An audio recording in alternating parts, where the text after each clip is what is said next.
Om Ajnanatimirandasya Jnananjanishalaakaya Chakshurunmilitam Yena Tasmai Shri Gurave Namaha. Nama Om Vishnupadaya Krishna Presthaya Bhutale Srimate Bhaktivedanta Swamin Niti Namine.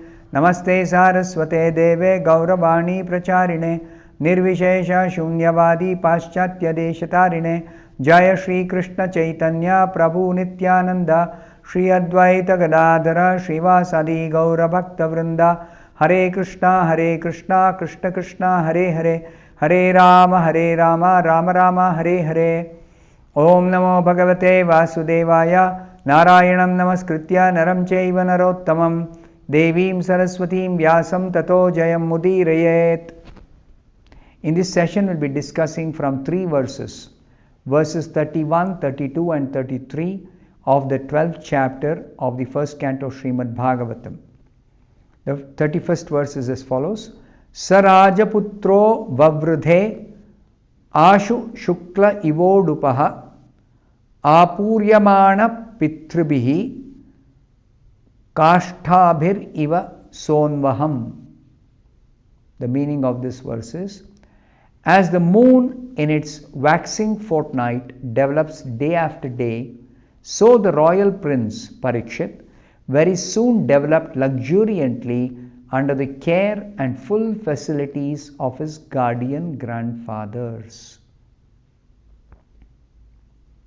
So, after the foretelling of the Brahmanas, the child was raised very nicely by the grandfathers, the 5 Pandava brothers,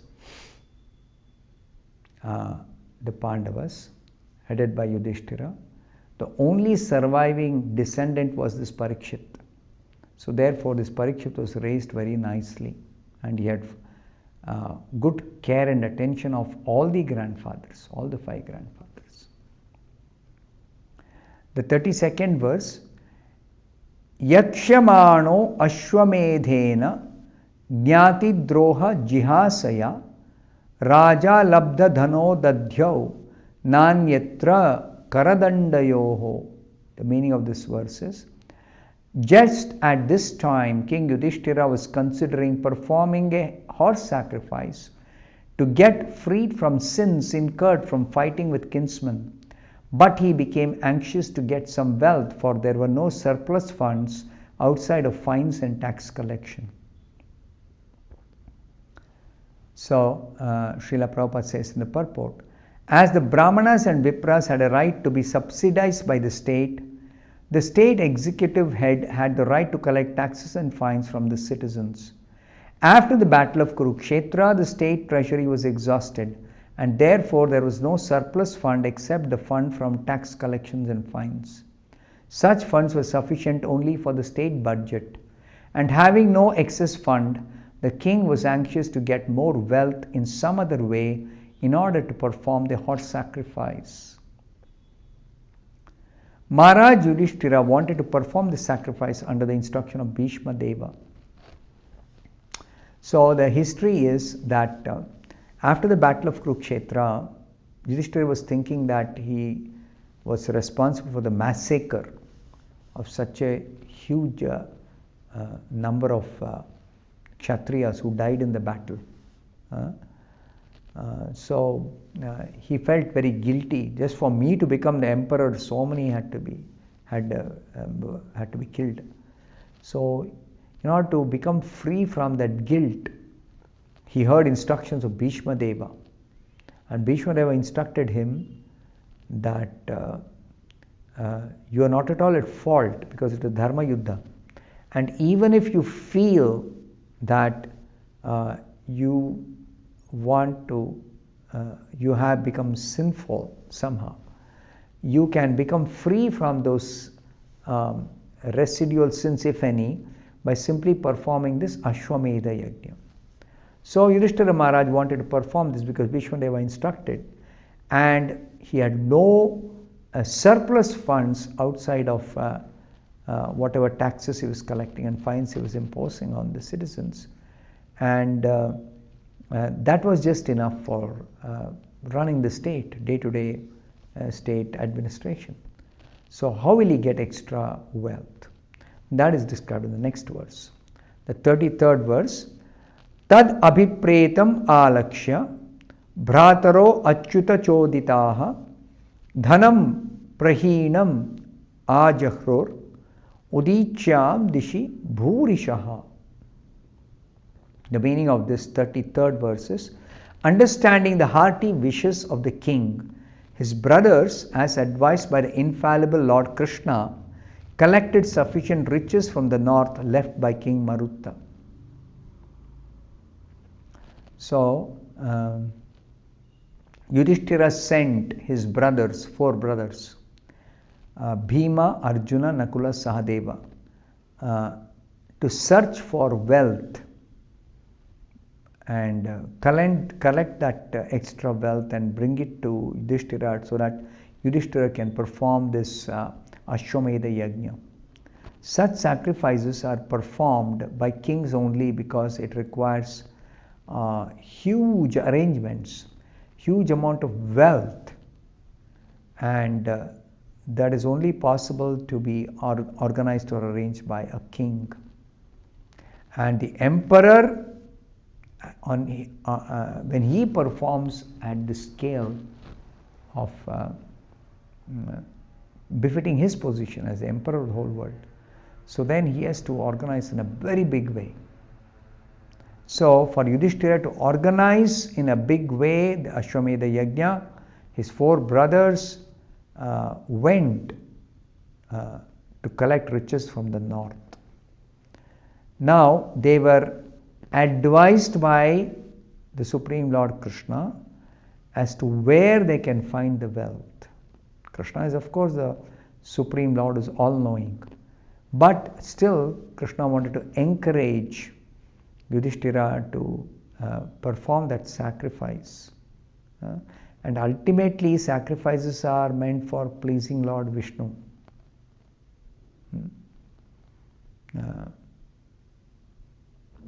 Yajnarthat karmano anyatra lokoyam karma bandhanaha tadartham karma kaunteya mukta sanga samachara.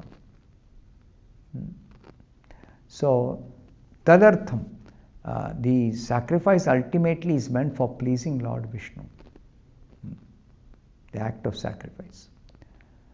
So, Yudhishthira Maharaj wanted to perform this sacrifice and he required wealth for arranging it, and the 4 brothers whom he sent for fetching wealth, they were guided by Krishna.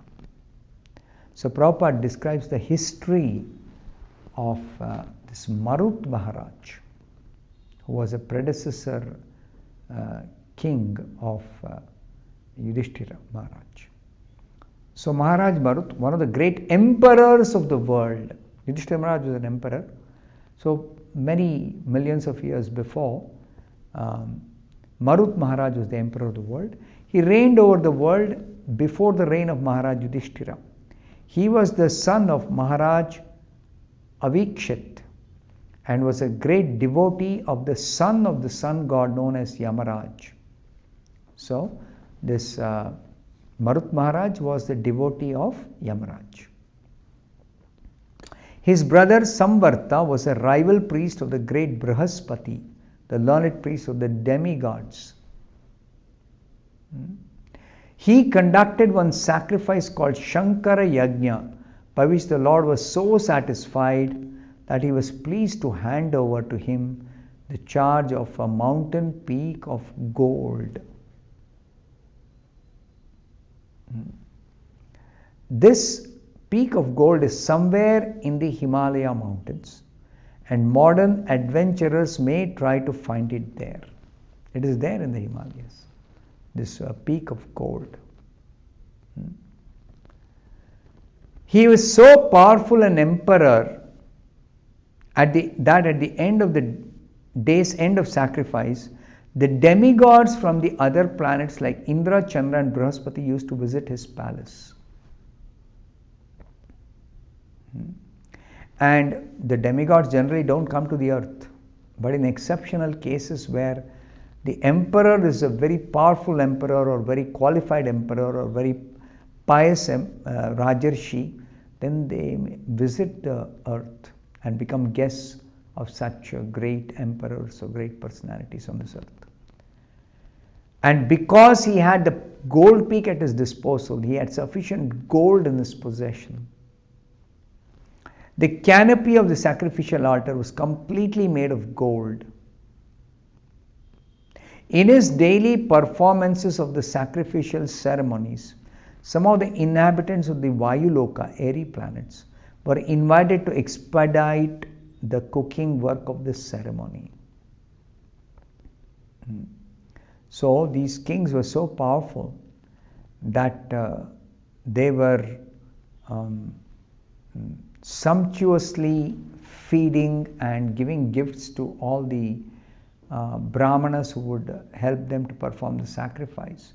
And they would invite even the devatas to be their guests. And in order to expedite the cooking work, because so many people would assemble, they have to prepare food for all of them.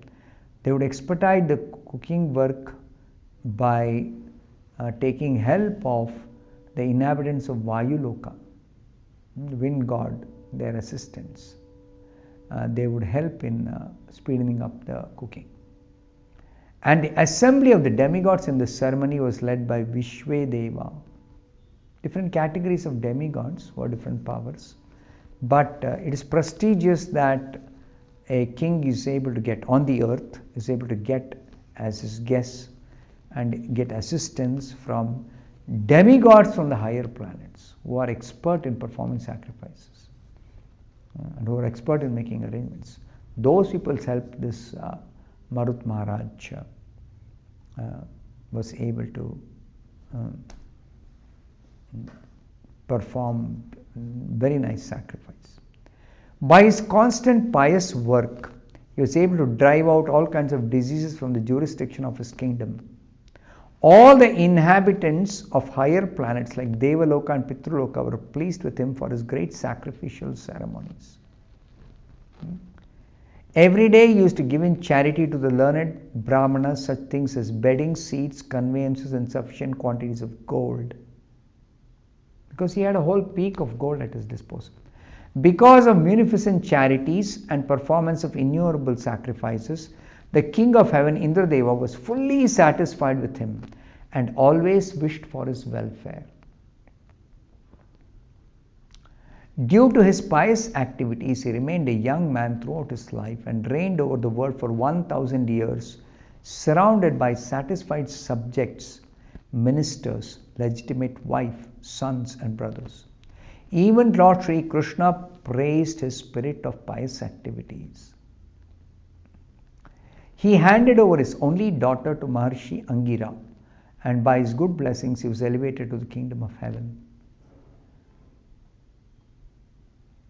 First of all, he wanted to offer the priesthood of his sacrifices to learned Brihaspati, but the demigod refused to accept the post because of the king's being a human being, a man of this earth. He was very sorry for this, but on the advice of Narada, he appointed Samvarta to the post and he was successful in his mission. Now, Prabhupada explains a very important point. The success of a particular type of sacrifice completely depends on the priest in charge. The priest had to chant proper mantras in a fire sacrifice. Now, if they are not qualified to chant the mantras effectively, the sacrifice will not be successful, the fire sacrifice. Therefore, Srila Prabhupada says, in this age, Kali Yuga, all kinds of sacrifice are forbidden because there is no learned priest amongst the so-called Brahmanas who go by the false notion of becoming sons of Brahmanas without Brahmanical qualifications. That's what is happening now. Somebody claims I'm a Brahmana because he's born in a Brahmana family. Whether he has the qualification, whether he's trained up, whether he can chant mantras effectively to perform fire sacrifices, all that is not considered at all. In this age of Kali, therefore, only one kind of sacrifice is recommended, Sankirtan Yajna, as inaugurated by Lord Sri Chaitanya Mahaprabhu. The only recommended sacrifice due to lack of qualified priests is Sankirtan Yajna. And Sankirtan Yajna does not require any qualification for anybody to perform by chanting Hare Krishna. Anyone can chant Hare Krishna without any previous qualification and can achieve the highest perfection of ultimate liberation and complete self-realization simply by chanting Hare Krishna. So I'll stop here. Thank you very much. Hare Krishna.